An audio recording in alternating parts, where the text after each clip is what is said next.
Debate da semana. Está aberto o debate da semana. Hoje com o nosso painel de senadores, Miguel de Sousa e António Trindade. Por motivos pessoais, Ricardo Vieira não pode participar no debate para já. Pode ser que, entretanto, possa entrar via telefone. Bom fim de semana, bem-vindos. O Governo Regional voltou a prometer no Parlamento que até setembro vai alterar o modelo de exploração e de gestão dos portos da Madeira. Por outro lado, o CDS propõe 2 operadores para o Caniçal para provocar maior concorrência. Ainda, por outro lado, Carlos Pereira, deputado da Assembleia da República, veio propor uma entidade sem fins lucrativos constituída pelo Governo Regional, operadores e agentes de navegação. Vamos começar por este tema, que muita polémica tem levantado e consta da promessa do Governo Regional de Miguel Albuquerque desde o início deste mandato, com promessa para resolver nos próximos 6 meses. Vamos começar, se calhar, aqui por Miguel de Sousa, por estar mais ligado a este projeto do Governo Regional, que já no tempo de Eduardo Jesus tentou alteração e, entretanto, a Operação Portuária motivou uma queixa em tribunal que está por resolver. Esta ideia do Governo Regional resolver a Operação Portuária com outra forma de gestão até setembro parece-lhe plausível? Bom dia. Isto da Operação Portuária, devo dizer que acompanho desde 1976 e 75, aliás, porque eu trabalhei no Porto do Funchal antes de ir para diretor regional dos transportes e fazia de conferente de carga. Portanto, é uma vida prolongada em termos de conhecimento dessas situações portuárias. Nada melhor então do que este... Quanto ao objetivo de setembro, quer dizer, eu ouço isso já por este governo, que é em 2019, que é antes de terminar o mandato, mas sinceramente tenho dificuldade em perceber o que é que vai acontecer. Portanto, espero com alguma curiosidade. Eu acho que temos que entender que este é um assunto dos mais importantes que nós temos para resolver, ainda que nós abordamos esta questão portuária, mas não podemos esquecer que apenas representa 5% do custo do transporte marítimo. E supondo que o Porto do Caniçal e o Porto de Lisboa têm um custo igual, este do Caniçal só representa 2,5% do preço do transporte. Portanto, passamos a vida um pouco a discutir os 12,5% e esquecemos de falar dos 97,5% do custo do transporte marítimo, que é, se 12,5% for o Porto de Lisboa, são 95% que representa o frete marítimo. E isso aí até que é bastante grave, é muito grave. Não está nada em tribunal, a única coisa que está é os preços muito caros, porque de alguma forma as empresas entendem-se e ninguém baixa preços. Portanto, há uma concertação em relação aos fretes? Eu não posso dizer isso, que isso é crime. E, portanto, você faça-me um favor, não me poder para vir aqui. Já percebemos. Estou a alertar, estou a falar do assunto. Isto não é a primeira vez que eu falo, já dei entrevistas, já disse na Assembleia, e ninguém pega nisto, portanto é sinal que não vem em nada de anormal. Mas pronto, o que interessa é que nos entretemos a discutir os 2,5% do custo do transporte. A segunda parte disto, portanto, em setembro é capaz de vir uma solução. E mesmo que venha uma solução, devo dizer que não se resolve nada, porque apenas se vai fazer um acerto dos 2,5%. Aliás, um aspecto curioso é o CDS andar a invocar e a dizer que o Porto do Caniçal tem que ser pago em termos de uso pelos operadores portuários. Eu concordo. Só que se toda a gente pagar e custar dinheiro, alguém vai ter que acrescentar ao frete. Portanto, o que se está aqui a discutir não é encontrar uma solução global, é aumentar mais um custo por força de uma taxa que é paga, que não interessa para quem. Se é paga pelo contentor, se é paga pelo operador, se é paga pelo barco, de qualquer maneira é um adicional e eu não concordo. E vai-se repercutir nos contribuintes. Não é nos contribuintes, nos transportadores que depois no mercado. Na carga. Portanto, propor aumento de custos é fácil. E o CDS fez isso. Propõe mais um custo, mais um preço, mais caro. E dois operadores Agora, é sustentável, é concorrencial. O Carlos Pereira, que eu acho que é uma pessoa que trabalha, que se empenha, que discute as coisas, não há dúvida que é incansável, mas, pelo amor de Deus, isto é um ridículo atroz. Isto é um ridículo porque eu não percebi como é que vêm 2 deputados da Assembleia da República à Madeira fazer uma proposta sobre o Porto do Canicial como se fosse deles, quando eles são deputados à Assembleia da República e eles vêm propor à Assembleia Regional. Ele foi deputado na Assembleia Regional não sei quantos tempos, que saiba, não propôs nada disso. Agora está em Lisboa, propõe na Madeira. Então não era mais razoável apresentar aquilo aos seus colegas de partido, os seus deputados do PS na Madeira, tentar-os convencer da benignidade dessa solução e depois serem eles a propor na Assembleia Regional. Isto prova que isto não é sério. Isto é uma forma de intervir dentro do PS estão desligados. Com um pretexto que trazem uma ideia brilhante. E é uma boa solução? Eu acho que, quer dizer, eu não percebi porque é que ele está maldito. Um é arquiteto, o outro, pronto, tem várias atividades e não explicaram bem o que é aquilo de uma organização não lucrativa. O que falta isso é, quer dizer, isso me parece de um ridículo atroz. Mas eu já propus uma solução. E sabe, nós temos que reparar que a Horários do Funchal eram 7 empresas. Não se entendiam, aquele era um desastre, não investiam, os transportes públicos era do pior que havia, tipo África. Portanto, não havia forma de se encontrar um caminho. O que é que se fez? O Governo Regional fez um operador público, que é Horários do Funchal. Por acaso o Governo Regional foi eu. Fiz um operador público, olha, até um dia, provavelmente, em que o setor privado terá as condições para assumir aquilo e exercer essa concessão de forma razoável e, portanto, normal. E ali no Porto do Canicial, para mim, eu fazia exatamente a mesma coisa. Eu deixava a liberalização, de um ponto de vista jurídico, está correto. Fazia um operador do Governo Regional, os portos faziam um operador. Cobravam os preços que o governo achasse que devia de cobrar. Se fossem abaixo do custo, o governo ia dar um subsídio. Depois tinha que dar a todos, como é óbvio, mas o Governo Regional fazia esse operador era do governo e deixava os operadores privados entrarem. Quem achasse que fazia melhor que o Governo Regional e mais barato que o Governo Regional, vinha, fazia a operação e tinha clientes. Quem fosse mais caro e menos eficiente que o Governo Regional, naturalmente que não ia ter clientes. E isso acho que ia, portanto, acertar. Para grandes problemas tem de haver grandes soluções decisões drásticas. Exatamente. Tem de haver soluções que mudem as coisas. Eu não concordo que a organização económica na Madeira seja feita pelo governo. Agora há alguns setores pontos que o instrumento tem de ser público até se encontrar uma estabilidade suficiente para se poder passar para os privados. Já agora, António Trindade, sobre esta matéria dos portos, com certeza que também já anda na política há muito tempo e também é empresário. Que opinião tem sobre isto? Deixe-me dizer que eu não sou especialista na operação portuária, mas como cidadão e como empresário tenho aqui algum pensamento sobre o assunto.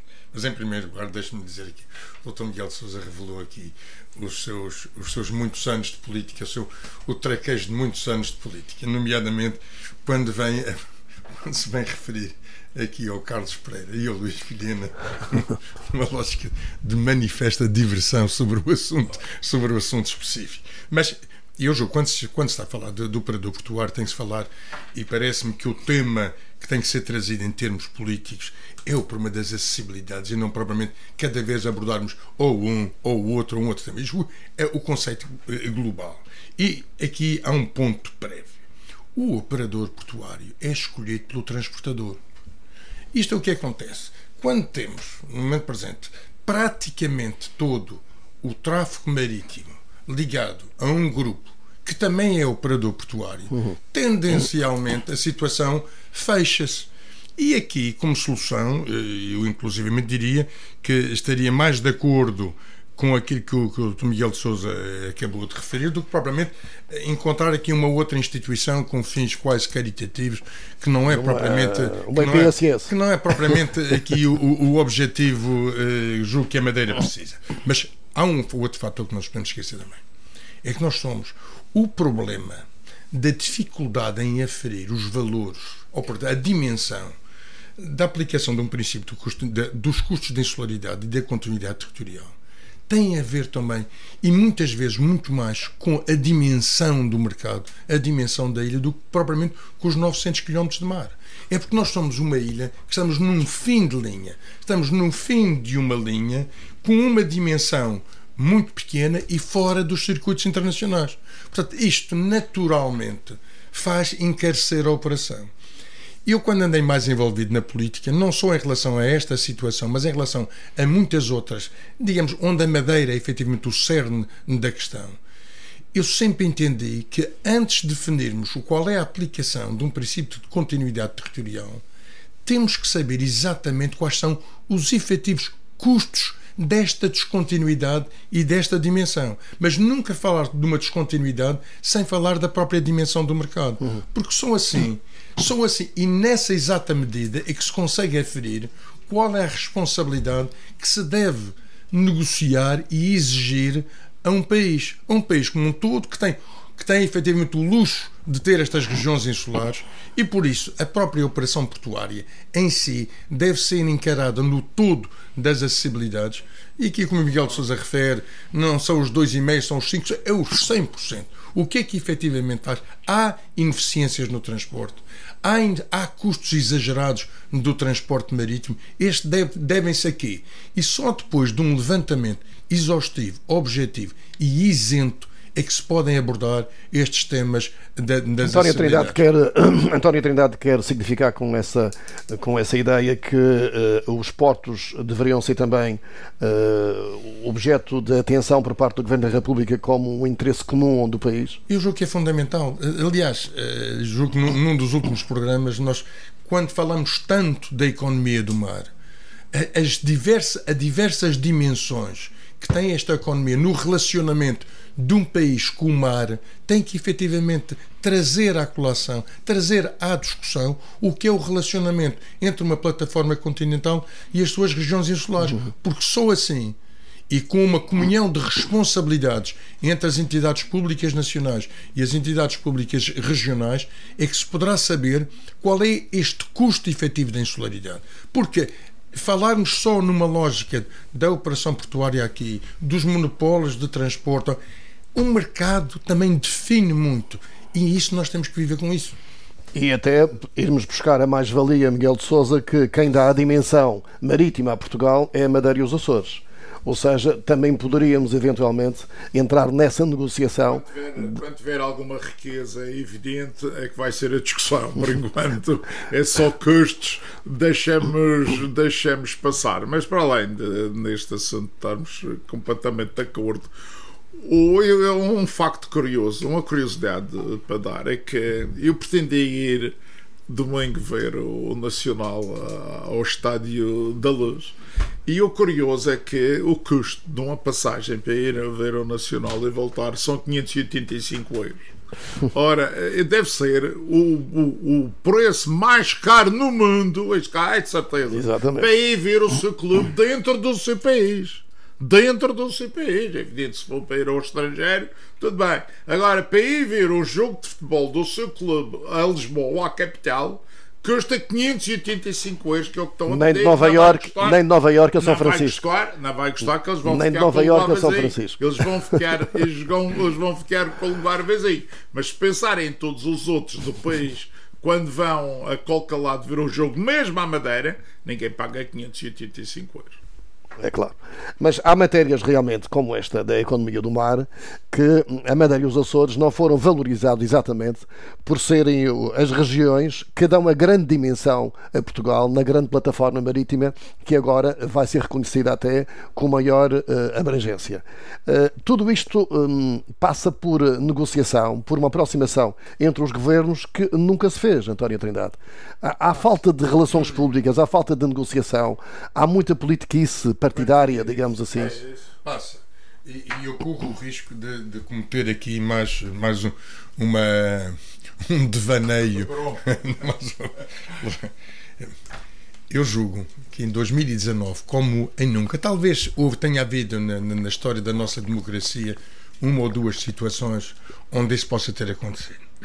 O que está a acontecer em termos de pré-campanhas eleitorais neste ano é, quanto a mim, um suicídio regional e um mútuo homicídio partidário.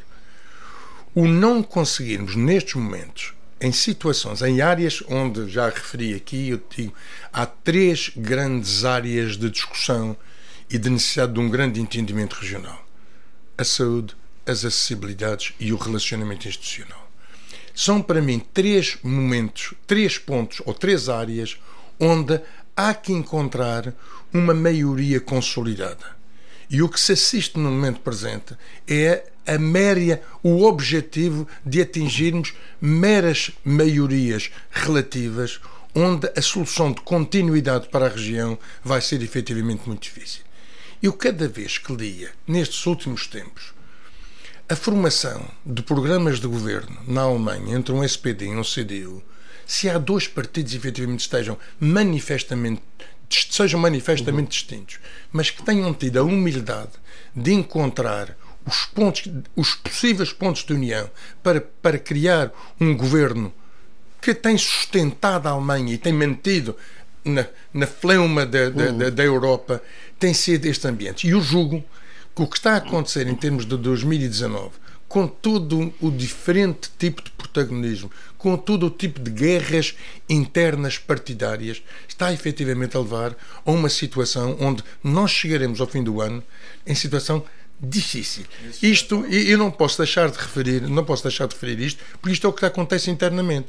Num ambiente onde, em termos globais, onde em termos gerais, nomeadamente na área que eu estou mais ligado, haverá desafios enormes a Portugal e às suas regiões que exigirão necessariamente, em termos parlamentares, maiorias consolidadas na assunção perante a população de situações que eventualmente não poderão ser até as melhores, mas têm que, as mais fáceis de passar.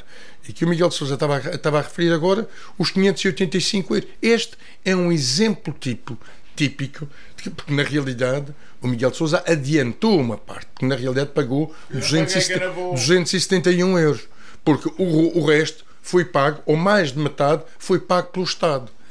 Este não entendimento, esta não passagem de mensagem, quer do Poder Nacional, quer do Poder Central, quer do Poder Regional, no que diz respeito a estes custos e à cobertura dos efetivos custos de insularidade, tenderão necessariamente a criar ambientes onde efetivamente não podemos olhar para o futuro com uma perspectiva mais positiva. Mas, Miguel de Sousa, talvez a situação, deixe-me ser irónico um bocadito, talvez a situação se venha a resolver agora porque o Primeiro-Ministro está obcecado pela Madeira.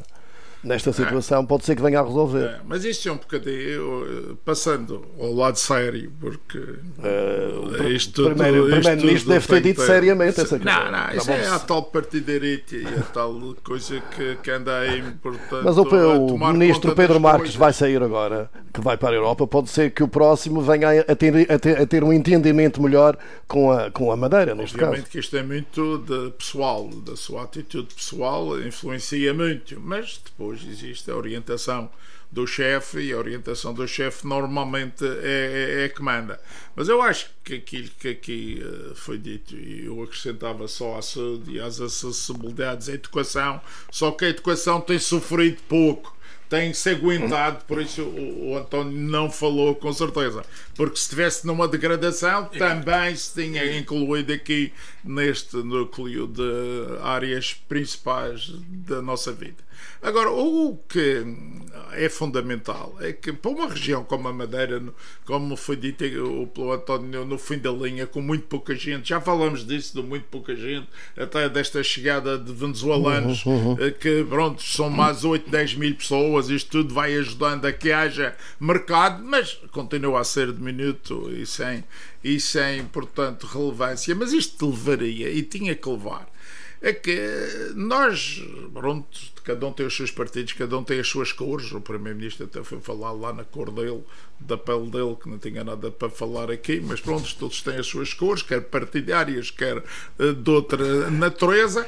Mas o que é facto é que nós temos que nos entender, nós temos que perceber que são governos, e como governos têm responsabilidades. E o anteontem, no Estado da Nação, apresentado pelo Trump no Congresso norte-americano, e eu fico emocionado, eu juro, eu fico emocionado quando vejo a líder da Casa dos Representantes, que é quem presidia a cerimónia, que é do Partido Democrata, e com quem tem tido nestas últimas semanas divergências graves por causa do encerramento dos serviços do governo e da construção do muro lá entre a México e os Estados Unidos, e ela aplaudia de pé tudo o que entendia que o presidente dos Estados Unidos estava a dizer de bom para o país. Nós aqui somos incapazes disso. Em Portugal seria impossível. Impossível uma coisa desta. Claro. Nós não aceitamos que o adversário tenha uma coisa boa.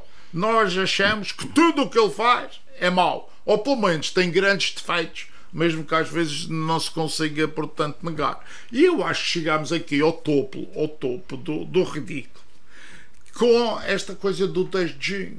Mas, por amor de Deus, será que o Presidente da República acha, e o Primeiro-Ministro, que acho que aquilo é uma decisão conjunta, não se sabe quem é que puxou mais ou puxou menos, portanto, acham que as pessoas são assim tão estúpidas, tão burras, tão tontas, tão parolas, que vão votar com o 10 de junho na Madeira ou com o 10 de junho em Porto Alegre, porque isso beneficia um, porque isso beneficia o outro. Mas então os 600 anos não são 600 anos em 2019, para mim não são.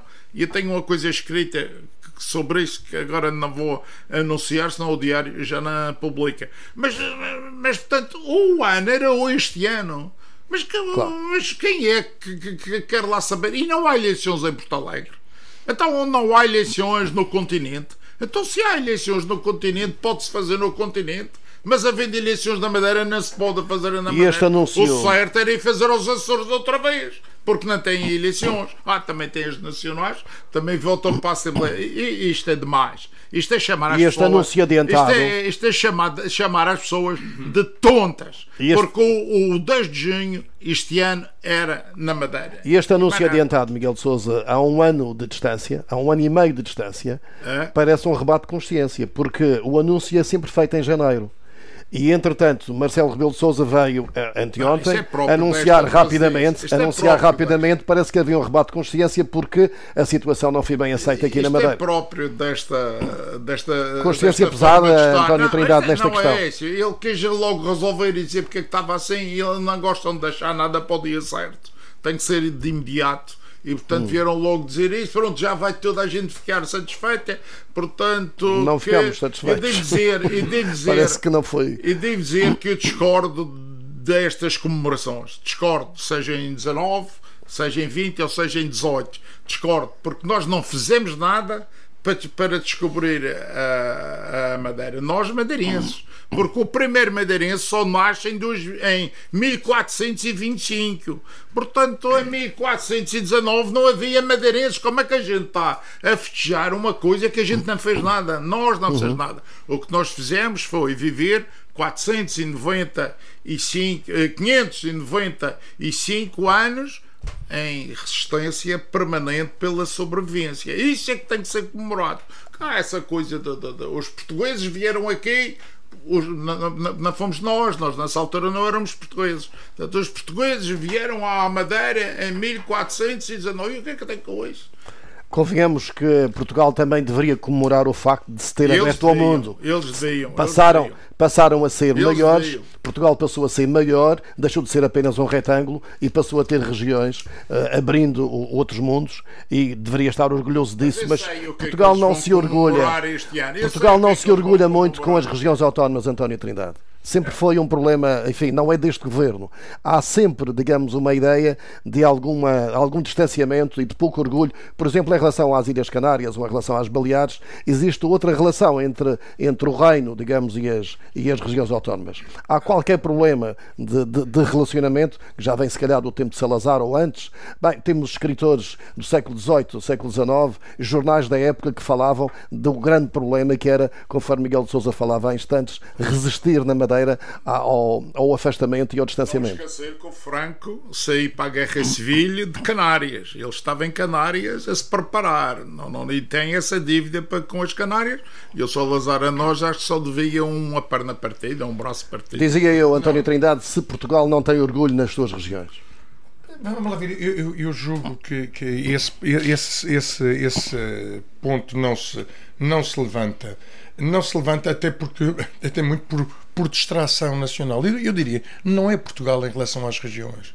Foi Portugal em relação a qualquer território que não fosse o Terreiro do Paço. Nós vivemos sempre muito dependentes de uma ligação com as colónias. Historicamente, Portugal dependia muito das suas ligações com as colónias. É ir por Lisboa e entrar no Terreiro do Paço em direção à Expo.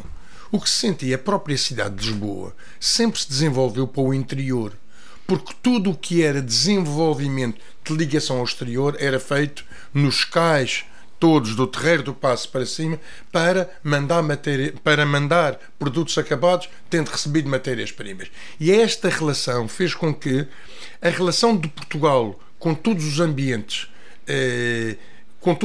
territoriais nacionais eram sobretudo com as colónias. Era sobretudo, e as ditas regiões autónomas eram entendidas como meros distritos. Eram adjacentes. Eram as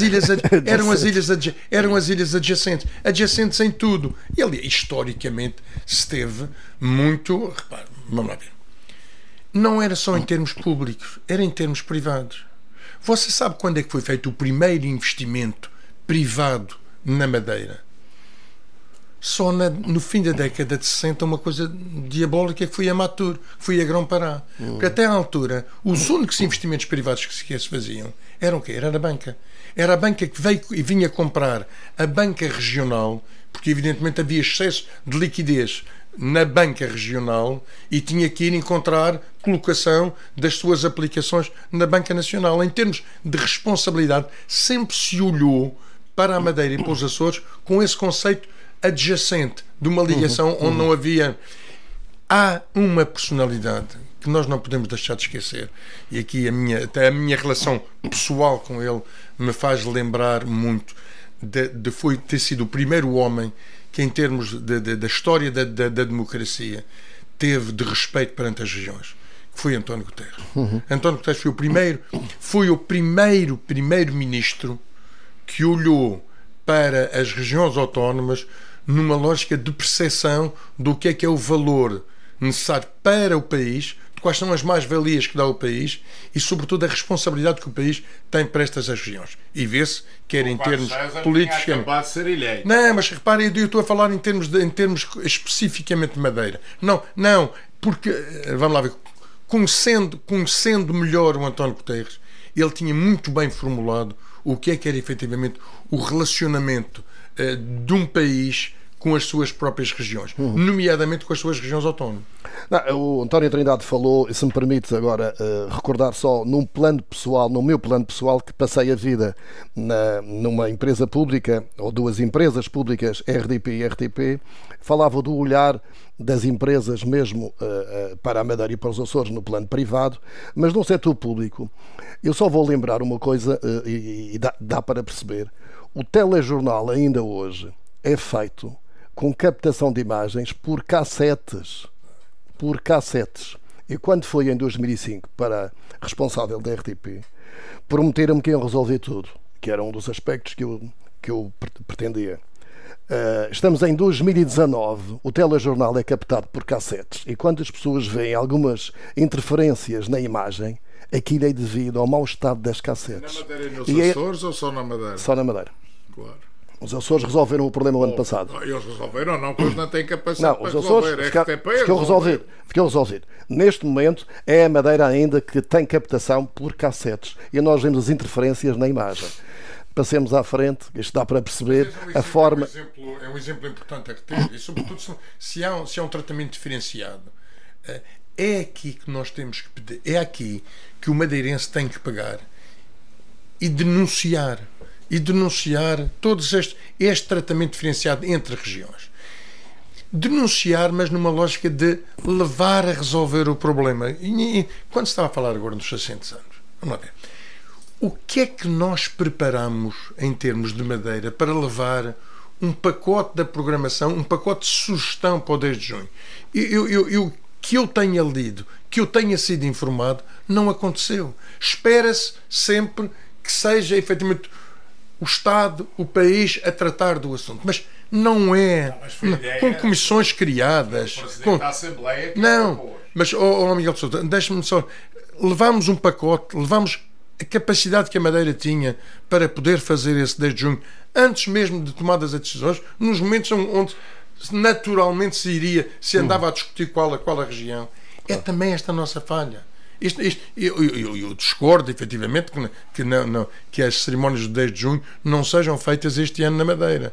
Mas temos que encontrar também alguma justificação para não ser feito. E começar por nós. Temos que olhar para a nossa casa, para o nosso interior e saber... Mas o facto de haver eleições regionais é justificação? Repare, não me parece. Não. Se fosse só um ano de eleições regionais, sem eleições europeias, sem eleições nacionais, admitiria essa situação. E é junho, as eleições são em setembro. E esta não encontro motivo. Enfim. Assunto que preocupou e preocupa já noutra área a Madeira.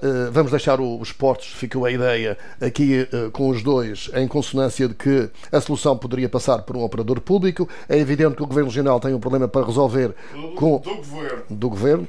Neste caso, o Governo Regional tem um problema para resolver com o operador que colocou a região em tribunal, de maneira que se o tribunal se arrastar, vamos ver como é que o Governo vai resolver, ou se vai resolver sem a decisão do tribunal, porque promete resolver até setembro, vamos ver. Eu peço desculpa, eu não sou defensor de a única hipótese ser um operador público. Eu julgo que o poder político, o setor público tem que ter a capacidade de regular esta operação. É sobretudo, repare, eu não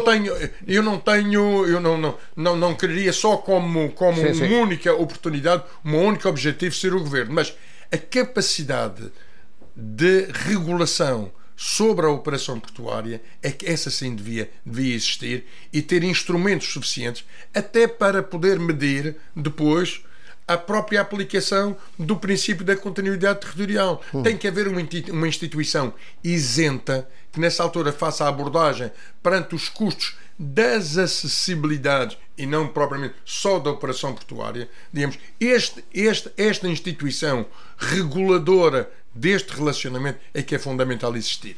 Seja operador público ou não, julgo que deixaria então para a segunda linha nessa abordagem. É que não, essa história do tribunal, repare, há um problema de tirar uma concessão, ou um alvará, ou uma licença, porque isso ficou, digamos, em contestação. Está a quebrar o contrato. Em tribunal. Mas o Porto Comercial, o trabalho portuário no Porto Comercial está liberalizado. Portanto, não impede qualquer outra solução. O que está em tribunal é se aquela licença está acabada ou se não está acabada. Mas o Porto está aberto por lei a muitas outras operações, ou alvarás, ou licenças. Portanto não acontece nada na fase do tribunal. Isso é uma treta. Mas como na Assembleia se discute muita coisa sem perceber nada, desde que gastem minutos a falar, é sinal de que se tem conhecimento das coisas. Pronto, está em tribunal, não posso fazer nada.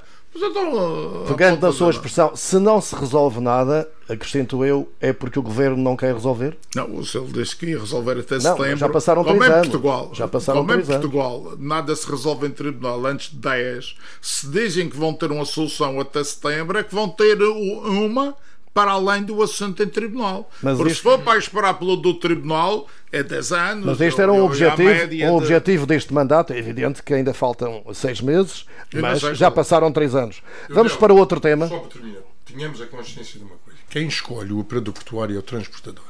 E atualmente o transporte está dependente a quase 100% de um grupo que é também que integra o operador portuário. Portanto, tínhamos a consciência deste fator em toda a discussão posterior, porque eu posso criar 500 operadores portuários, mas se não tenho um transportador para escolher a operação portuária, nessa altura não consigo rigorosamente nada. Aliás, só para dar um exemplo, a Sementes Madeira foi uma forma de regular o problema do cimento na altura, mas isso não impediu que um grupo privado de construtores civis fizesse uma Sementes Madeira, entre aspas, que tem outro nome, Europa. uma Sementes Europa no Conselho.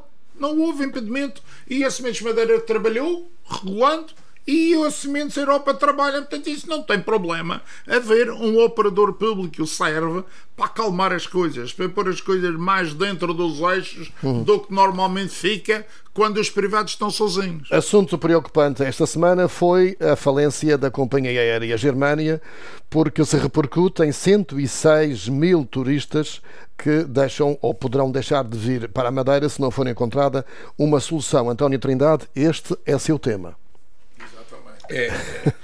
E é um tema, evidentemente, muito preocupante para a Madeira, sobretudo porque, vamos lá ver, a falência de um transportador, normalmente, o que é que são os ativos de um transportador? São muito mais do que os aviões, que normalmente não são das próprias companhias, são os leases de outras empresas e que facilmente fazem mudar um avião de uma companhia para outra. O que tem, sobretudo, estas companhias os grandes ativos são os ditos slots. O que é a capacidade de poder operar de diferentes aeroportos. E o que acontece com esta companhia, com a Germânia, que tinha realidade entre 4 e 7 voos por semana, da Alemanha, operava É o maior operador turístico alemão neste momento. Não. Transportador. Era o maior transportador. Falta... Mas eu já lá vou. Mas além da sua própria dimensão, da dimensão da companhia, era o facto de operar de várias cidades em que os ditos Big Brothers, os grandes operadores, não operavam. Isto, o que é que quer dizer? Tinha uma expressão muito grande por toda a Alemanha e pela Suíça também, que os grandes, as Condors, a Lufthansa, as TUIs, não tinham. Portanto, o que é que vai criar agora é algum fosso na nossa aproximação ao mercado. Mas isto é a Madeira, como é, digamos, a toda a zona mediterrânea, como são as Canárias, como é, efetivamente, o Algarve. Agora, isto vem no momento de uma tempestade perfeita que está a acontecer em termos de 2019. Para a Madeira Em termos globais. Se fosse só para a Madeira, tentar-se-ia encontrar solução. A Thomas Cook que está a querer a pôr à venda a sua companhia aérea, são 103 aviões. A TUI acaba de referir que teve prejuízos nesta ponta final do ano, pelo aumento dos combustíveis, pelo excelente verão, por deslocações de mercado que efetivamente não contavam. Mas há sobretudo um fator novo, é que há um novo ciclo no negócio turístico.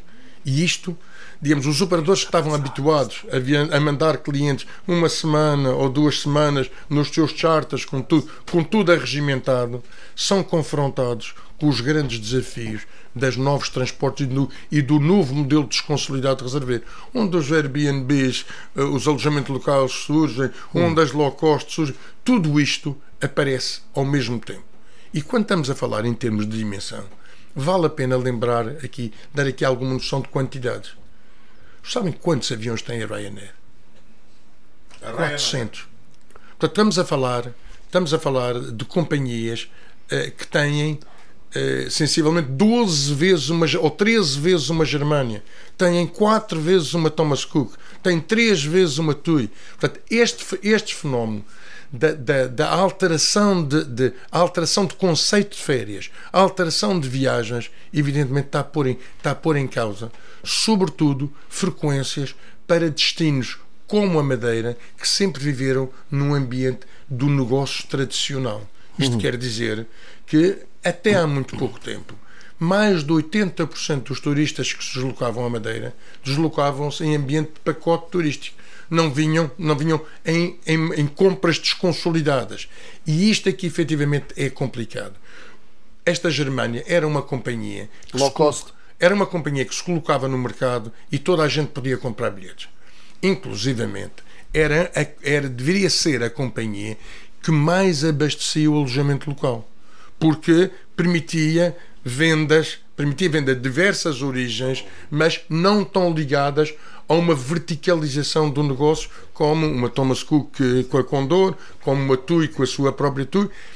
Isto, evidentemente, irá afetar o setor, irá afetar muito este segmento que cresceu exponencialmente na Madeira, que foi o alojamento local, e, sobretudo, são os 7 voos, são os cerca de 1000 e tal lugares para a Madeira que deixam de operar. Que julgo eu que haverá agora ter uma ação muito, muito, muito próxima e muito ativa na negociação com os aeroportos de origem e com as outras companhias, numa lógica de fazer-lhes crer que a operação para a Madeira é rentável, é importante para que absorver aquele número de turistas para que estes slots não sejam desviados para o outro lado. Exatamente. Esta aqui é esta preocupação que é muito importante, mas de qualquer maneira vai levar aqui algum tempo. E mais uma vez, só aqui um pequeno pormenor. Isto vem de um país onde os clientes têm uma estadia mais longa. É que se nós pensarmos que o cliente português tem uma estadia de quase 4 dias, que o espanhol tem de 5 dias, mas um alemão tem entre 12 a 14 dias, isto quer dizer que um alemão vale, em termos meramente estatísticos, um alemão vale por 4 portugueses ou por 3 espanhóis. Isto é complicado de se dizer, mas é fundamental termos em consideração que aquilo que conta para o turismo, aquilo que conta para a hotelaria é à noite e não propriamente o cliente. Portanto, um cliente que fique muito tempo, e estes clientes ficavam efetivamente. Ora bem, e tudo isto acontece numa altura em que, Miguel de Sousa, a Madeira vai aumentar o número de camas com o Hotel Savoy, com o Madeira Palácio e outras pequenas unidades, parece que em Câmara de Lobos também, ou seja, mais camas disponíveis e menos possibilidade de transportes aéreos para a Madeira. Sim, isso é um problema evidente. O que é o primeiro problema é que eu acho que o turismo em si, pronto, tem havido uns planos, tem havido uns debates, tem havido umas discussões, mas como em qualquer negócio é preciso ter cuidado, e não é só cuidado com o seu negócio, é cuidado com o negócio global, porque se correr mal para a maioria também acaba por correr mal para cada um. Por isso, estou a falar do número de camas, daquilo que é o crescimento do parque ou da oferta da Madeira em termos de hotelaria. Agora, o problema dos transportes, esse é de uma gravidade, e eu sinceramente, pronto, o que eu estou a perceber é que os operadores, os hoteleiros, aqueles que têm espaço hoteleiro para vender, tem que ir à procura de outros transportadores. Eu penso que eu mesmo, mas eu estou aqui um bocadinho a falar para não estar calado. Não é especialista. Mas posso perguntar, porque eu mesmo, quando eu já tive eu tinha um transportador de contentores para a China que falei no meio de uma viagem. E falei no meio de uma viagem e perdi os contentores. Ficaram desapareceram, quer dizer, foram entregues à massa falida, ou lá quem foi. Portanto, 80 contentores que eu nunca mais soube deles, nem os vi, porque a companhia, que era uma das maiores do mundo, falei, era coreana, sul-coreana, e falei no meio do caminho. Pronto, e tive que ir à procura de outro que substituísse, e assim a vida. Portanto, não há negócios garantidos, nem certos para ter. Agora, A Madeira depende muito desta atividade e acho que tudo isso, os investimentos, primeiro, tudo isto mas em termos tem que ter alguma serenidade. Em termos de planeamento, estamos a crescer demasiado em termos de camas? Há muita oferta neste caso. Pode dar uma opinião. Também percebo que para ele é difícil porque está a falar em causa própria e coisa, mas tem que ter opinião e não é defeito uma pessoa achar que há demasiada, como também não é defeito uma pessoa achar que há pouca. É preciso argumentos. Eu direi que, como não sou hoteleiro, ainda que tenha 2 alojamentos locais, e portanto fiquei preocupado aqui com aquilo que o António Trindade disse antes sobre a perda destes transportadores. Sim, mas é político e foi governante, é preocupante e acompanha a questão turística. Tudo o que são anormalidades é preocupante, e uma anormalidade é o crescimento da oferta demasiada num curto espaço de tempo, ainda por cima numa altura que eu ouço falar que o Norte da África voltou ao mercado, que a Turquia voltou ao mercado, toda a gente hoje está mais ou menos, e é metade do preço ir ao Norte da África do que vir à Madeira, por força das circunstâncias que todos nós sabemos, e que não é o lucro, é porque se ainda fosse o dobro para nós termos lucros muito maiores que os outros, ainda vá que não vá. Agora não é isso, é um problema estrutural, é um problema natural, tem a ver com... Mas é um problema estrutural ou um problema de falta de planeamento, António Trindade? Porque estamos a crescer sem olharmos a um plano, além dos hotéis que eu falei, venhas ter para o ano com certeza mais um em Santa Cruz ou no Caniço, o Portinho, de maneira que parece que quem chega constrói, desde que a Câmara autorize, não há limitações. Deixe-me explicar. No negócio de turismo, aliás, como em várias áreas de negócio, há sempre um grande problema, um grande desfazamento entre a evolução da oferta e a evolução da procura.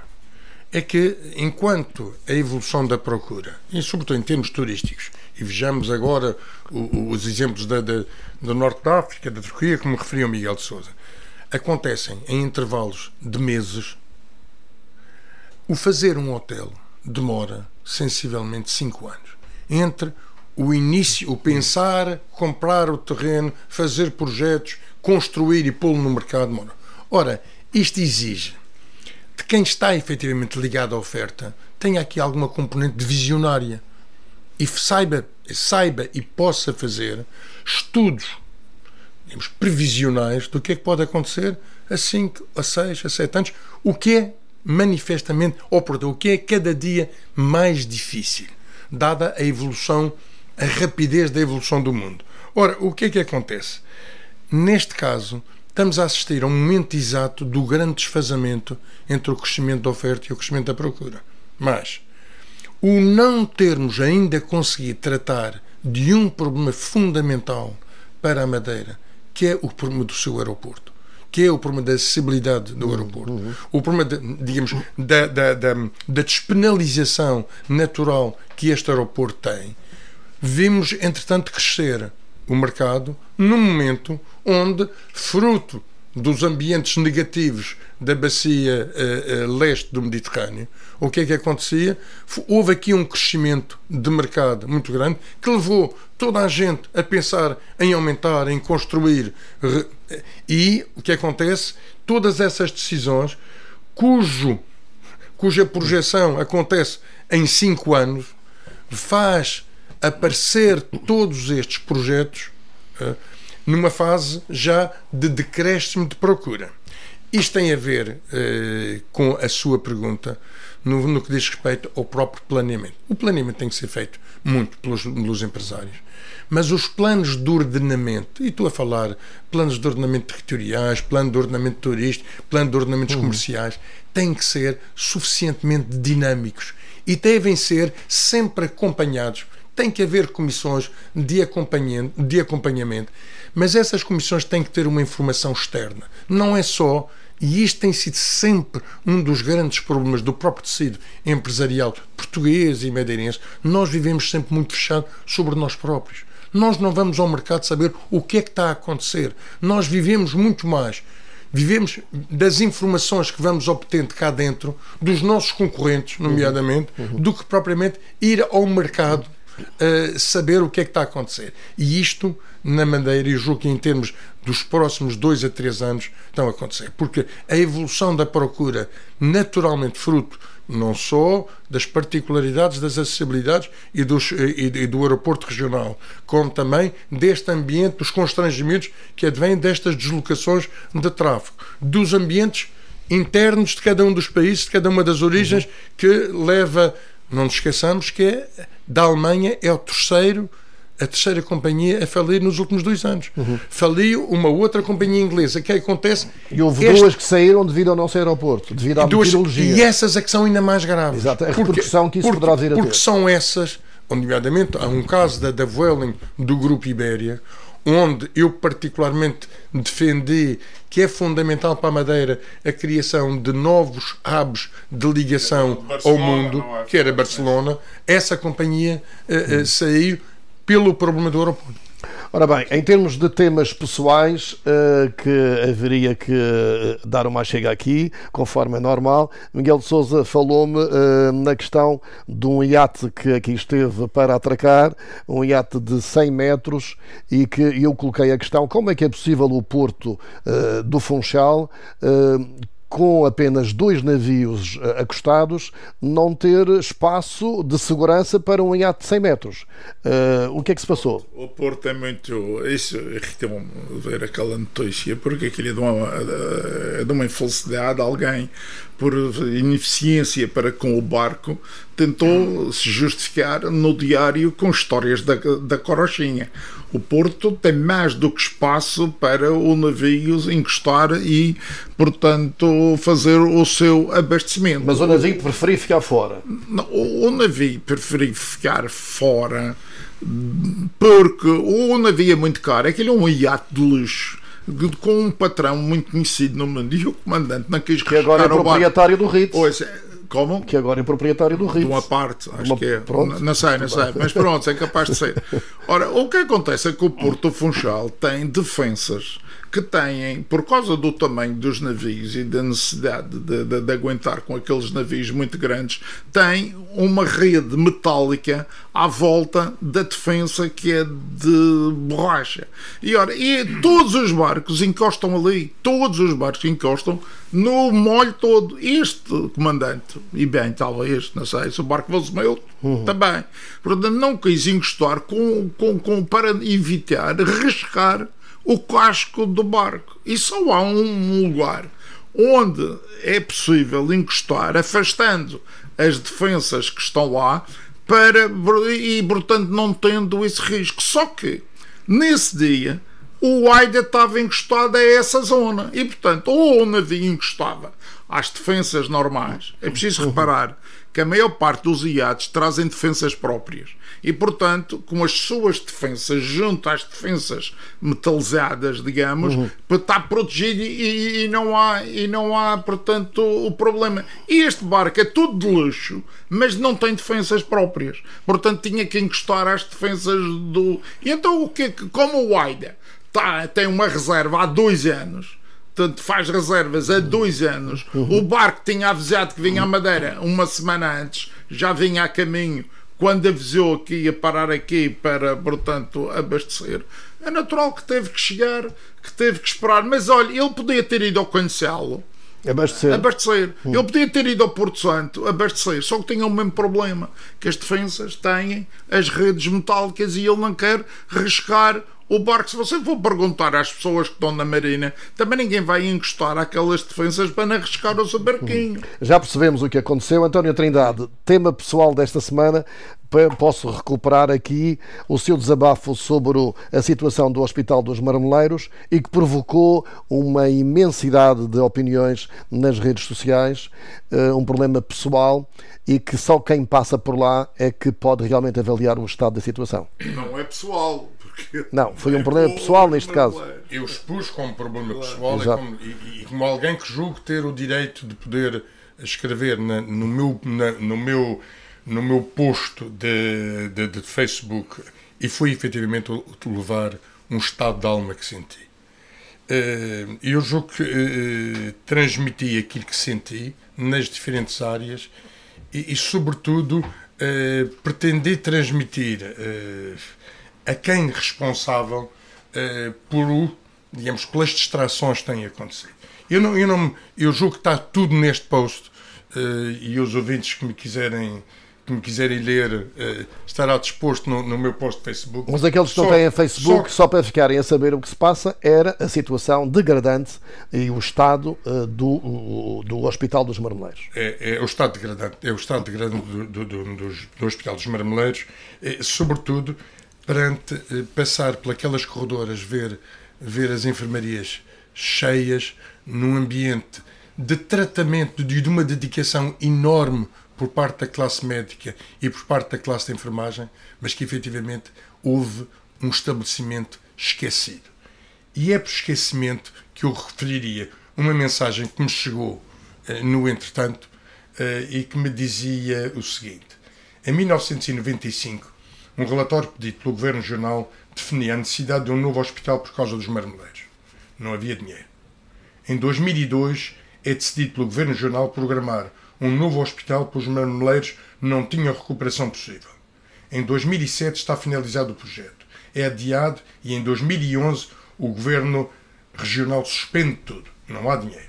Em 2015 o programa do Governo define como primeira prioridade o novo hospital, pois era urgente desativar os marmeleiros.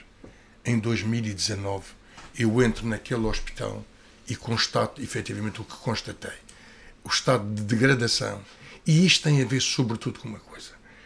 É que nós assistimos aos painéis, às promessas de todos os partidos em que o novo hospital é efetivamente a prioridade.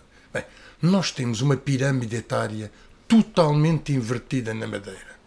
E pergunta-se o que é que acontece a uma população nos próximos 8 anos que perante o estado de saúde, perante a aumento de esperança média de vida, perante o estado de saúde que se assiste dos madeirenses, a única resposta que se dá, olha, vá para os marmeleiros. É isto que efetivamente foi este estado de alma que me levou a transmitir e é impressionante, inclusivamente, quer em termos de Facebook, quer em mensagens particulares, quer em telefonemas, a adesão a esta solidariedade foi nesta semana enorme. As prioridades têm estado... Exatamente, claro. As prioridades têm estado invertidas. Miguel Sousa. Não, sobre as pirâmides, eu já faço parte da inversão. Não, eu estou a falar as prioridades de investimento, digamos assim. Não está. Eu vou ser sério nisto, ainda que a maior parte das vezes na política é complicado. Mas eu não acho que seja o Dr. Miguel Albuquerque nem este governo o culpado disto. Eu acho que o culpado disto é quem gastou 15 mil milhões de euros, ficou a dever 6 mil milhões de euros e não resolveu este problema. Porque durante 20 anos, ou mais, mas pelo menos depois de ser do governo Cancino, tudo o que se fazia era novo. Mas não havia nada velho, era tudo novo. O Hospital do Central tinha 10 anos, ou qualquer coisa parecida, portanto ainda era novo. Mas o que é facto é que só se quis inaugurar. Gastar dinheiro a manter parece que não tem o mesmo efeito político que uma inauguração, com banda, com o povo todo, com as pessoas, uma vaca assada, espetada e não sei o quê, e isto é que foi o mal. E portanto, nós gastamos keynesianos permanentemente a vir ao centro. Nós gastámos o dinheiro todo que tínhamos, gastámos o dinheiro que não tínhamos. Inventámos coisas que não eram precisas para nada. Os maiores investimentos nunca acabaram. Ainda estão aí para coisa. E eu recordo mais uma vez, porque isto impressiona-me, na década de 90, no final da década de 80 e princípio da década de 90, nós não tínhamos 500 milhões de euros para ampliar o aeroporto. Não tínhamos. Andávamos de mão estendida em Lisboa, no Banco Europeu de Investimentos, em Bruxelas, porque não tínhamos 500 milhões de euros para investir no aeroporto. Nos anos seguintes gastámos 15 mil milhões de euros. Daí eu ter dito que as prioridades estavam invertidas. Mas espera, parece que do nada nos saiu em 1 euro milhões muito maior e que Portanto, passamos a ter o dinheiro todo do mundo. Afinal, não tínhamos o dinheiro. Só que o problema é que agora não temos crédito, não temos dinheiro e temos esses problemas que deixaram arrastar de forma irremediável. Eu lembro só que o delegado, o representante da Ordem dos Médicos da Madeira, ainda o ano passado disse que o Hospital dos Marmeleiros não podia continuar aberto. Ele é que sabe, não sou eu. Ficam estas ideias para reflexão. Estamos mesmo no fim deste debate da semana. Agradecemos a vossa presença. Não podemos contar hoje com o Dr. Ricardo Vieira por motivos pessoais. Voltamos de hoje a 8 dias com outro painel. Bom fim de semana.